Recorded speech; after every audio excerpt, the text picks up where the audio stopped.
Today's episode may be the most explosive breakdown yet. We're talking about New York Attorney General Letitia James, who now finds herself at the center of a legal theory so damning that it could put her on the radar of federal prosecutors. This comes directly from forensic accountant and former white-collar criminal Sam Antar. This is someone who knows how fraud works from the inside out. And according to him, Letitia James may be prosecutable under RICO. Yes, RICO, the very same law used to take down mob bosses and corrupt corporate rings. Welcome to Nellie Miranda.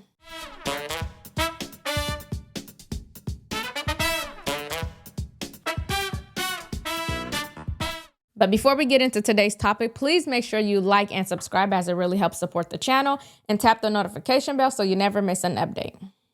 So, the Racketeer Influence and Corrupt Organizations Act, aka RICO, was created in 1970 to fight organized crime. But over the decades, its reach expanded.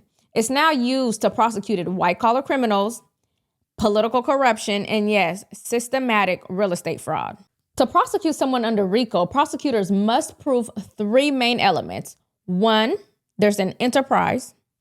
2, there's a pattern of racketeering activity. And 3, that the individual is connected to that enterprise through criminal conduct. Now, according to Sam Antar, Letitia James checks all the boxes.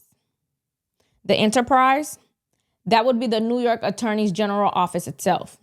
The office she runs may have served as the hub for a long-running scheme. And racketeering activity, that's the alleged mortgage fraud, and lots of it, across multiple properties using government-backed loans over decades. And according to the evidence, she may have used this system to lie about occupancy, misrepresent unit counts, and obtain financial benefits that she was not entitled to.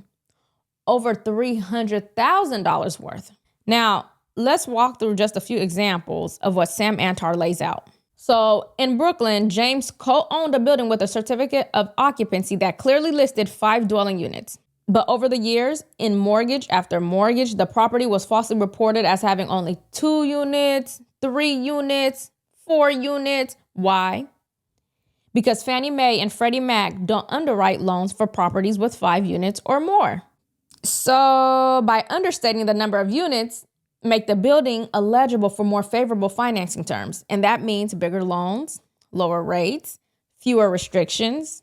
Another property was this one in Virginia, where she allegedly claimed that it would be her primary residence, despite clear evidence that she never lived there and never planned to. And this is where things get serious, because in August 2023, Letitia James signed a sworn declaration claiming that the Virginia home would be her primary residence. This wasn't just a form. It was witnessed by 2 senior members of her own legal team. But then, just weeks earlier, she sent an email saying the exact opposite. That is not a clerical error. That is potentially a violation of 18 U.S. Code 1014, making false statements to influence the decision of a federally insured lender, in other words, is a felony. So how does RICO apply here? Sam Antar says it's about the structure and consistency of the behavior. He outlines a 3-phase cycle. First, the fraud is committed. Second, it's concealed, often using the weight of her official title to shield scrutiny. And then third, she wanted to actively defend it with a $10 million taxpayer-funded legal defense fund. Let's pause there. This legal fund was quietly snuck into New York's 2026 budget, but it was later rejected by Republicans.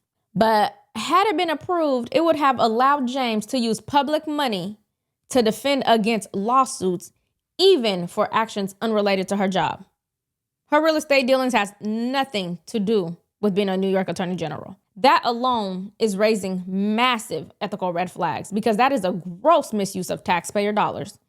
But the most devastating part, it isn't just about one bad mortgage or a few accidental misstatements. Antar outlines a pattern going back 40 years across different properties, different lenders, and different political offices. That fraud wasn't a one-off. It was systematic, it was deliberate, and it was profitable. And when someone allegedly used the power of public office to shield that behavior, they're just not playing politics. They may be running a criminal enterprise. So here's what builds the case. Mortgage documents that misstate occupancy in dwelling units, a sworn declaration contradicted by internal emails, the use of government-backed loans, and the abuse of public office to create a defense fund with taxpayer dollars. Taken together, this isn't just about fraud. This is racketeering. Now, to be clear, Letitia James hasn't been charged with anything yet. Not yet. This is a legal analysis and not a guilty verdict. But Sam Antar is no lightweight. He's not some random blogger in a basement somewhere. He's the government's go-to expert on fraud, and he's testified in over 100 cases. And what he's laid out, well, it looks an awful lot like a RICO indictment waiting to happen. But there's precedent. In United States versus Gaskins, a broker went to prison for making false occupancy claims. In United States versus Silver, the former New York Assembly Speaker was convicted for using his position to mask real estate kickbacks. And in both those cases, the value of fraud was lower and the paper trail was thinner. And yet they were prosecuted and convicted. So what happens next? If the Department of Justice reviews this case and the evidence holds up, Letitia James could be in real legal trouble. Because if this were anyone else, a private citizen, a corporate executive, a local developer, they'd already be under indictment. So the real question is, will the system that Letitia James weaponized against others finally be used to hold her accountable? Do you think James will face charges, or will the political machine protect one of its own? Let me know in the comments. And as always, if honest commentary brings you value, please be sure to like, share, and subscribe as it helps support the channel. And tap the notification bell so you never miss an update. Thanks so much for watching this video, and I'll see you next time.